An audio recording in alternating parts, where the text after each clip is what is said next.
সকাল কিংবা বিকালে চায়ের সাথে অথবা বাচ্চাদের টিফিনের জন্য ঝটপট মাত্র 15 থেকে 20 মিনিট হাতে সময় থাকলে তৈরি করে নিতে পারবে ভীষণই টেস্টি, মজাদার, নরম তুলার মতো মুখে দেবার সাথে সাথেই মিলিয়ে যাবে এমন একটা সহজ কেকের রেসিপি তোমাদের সঙ্গে শেয়ার করব। আর কেকটা বানানোর জন্য কোনো রকম টক দই, ঘি, বাটার, ওভেন, ডিম কোনো কিছুরই প্রয়োজন হবে না। আসসালামু আলাইকুম everyone, welcome back to my channel Mahi কিচেনে। সকলকে স্বাগত জানাই নতুন আরও এক রেসিপি দেখার জন্য। কেক বানানোর জন্য প্রথমেই একটা কাপ মেপে 2 কাপ সুজি নিয়ে নিচ্ছি। এখানে একটা কাপ মেপে আমি সুজিটা ব্যবহার করছি, তোমরাও চেষ্টা করবে নির্দিষ্ট একটা কাপ বা বাটি মেপে সুজিটা ব্যবহার করতে, তাহলে পরবর্তী উপকরণগুলো ব্যবহার করতে সুবিধা হবে। তো আমি সুজিটাকে একটা মিক্সি জারের মধ্যে ঢেলে নিয়ে ব্লেন্ডারে দিয়ে খুব ভালোভাবে গুঁড়ো করে নিচ্ছি। অবশ্যই সুজিটাকে এখানে ভালোভাবে গুঁড়ো করেই ব্যবহার করতে হবে, তাহলে কিন্তু কেকটা অনেক বেশি সফট হবে আর কেকের মধ্যে সুজির দানা দানা ভাবটাও থাকবে না। দেখতেই পাচ্ছ বন্ধুরা, খুব ভালোভাবে গুঁড়ো করে নেবার পর আমি একটা মিক্সি বোলের মধ্যে সুজিটাকে ঢেলে দিলাম। তারপর ওই কাপ মেপেই দিয়ে দিচ্ছি 1 কাপ গুঁড়ো করা চিনি আর 1 চিমটের মতো নুন। এবার একটা হ্যান্ড উইচের সাহায্যে সমস্ত শুকনো উপকরণগুলোকে খুব ভালোভাবে একটু মিশিয়ে নিচ্ছি।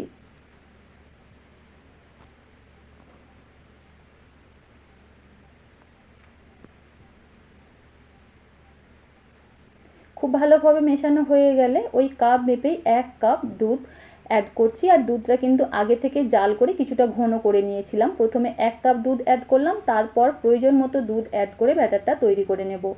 তোমরা চাইলে কিন্তু দুধের পরিবর্তে পানি দিয়েও ব্যাটারটা তৈরি করতে পারো, তবে দুধ ব্যবহার করলে কেকের টেস্টটা কিন্তু ভীষণ ভালো আসে।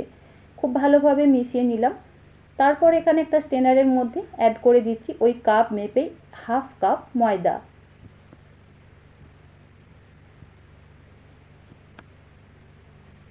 তারপর দিয়ে দিচ্ছি চা চামচের 1 চা চামচ দিয়ে দিচ্ছি বেকিং পাউডার।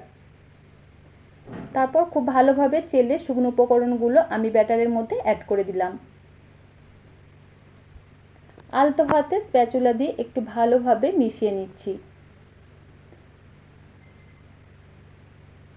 খুব ভালোভাবে মেশানো হয়ে গেছে। এখানে কেকের ব্যাটারটা কিছুটা ঘন মনে হচ্ছে, তাই আবারও আমি 4 চা চামচ দুধ অ্যাড করলাম আর 4 চামচে 2 চামচ দিয়েছি রিফাইন্ড অয়েল। তোমরা তেলের পরিবর্তে এখানে ঘি বা বাটার ব্যবহার করতে পারো।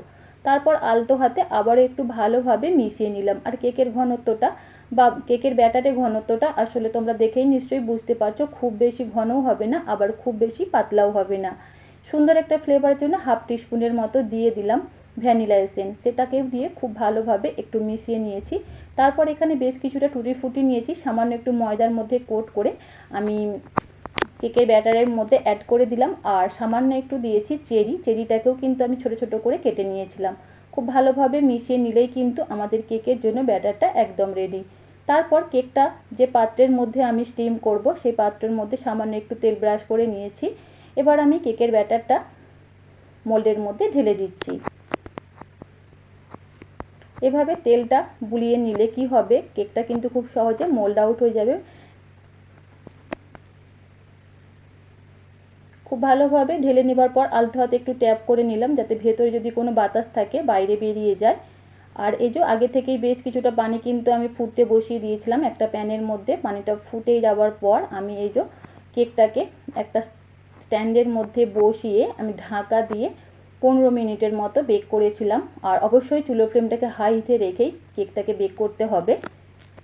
আর 15 মিনিট পর একটা টুথপিক দিয়ে চেক করে নিচ্ছি। দেখতেই পাচ্ছ বন্ধুরা, টুথপিকটা কিন্তু একদম ক্লিন এসেছে, তার মানে কেকটা কিন্তু আমার ভেতরে কোনোভাবেই কাঁচা নেই। আর উপর থেকে একটু চেক করে নিতে পারো যে উপরের অংশটাও কিন্তু খুব সুন্দরভাবে ড্রাই হয়ে যাবে, তাহলেই বুঝতে হবে কেকটা খুব সুন্দরভাবে স্টিম হয়ে গেছে। এবার চুলোর ফ্লেমটাকে বন্ধ করে কেকটাকে নামিয়ে ভালোভাবে ঠান্ডা করে নিয়েছি। আর এই যে একটা ছুরি দিয়ে চারপাশে একটু কাট লাগিয়ে নিচ্ছি, তাহলে কিন্তু কেকটা মোল্ড আউট করতে খুবই সুবিধা হবে।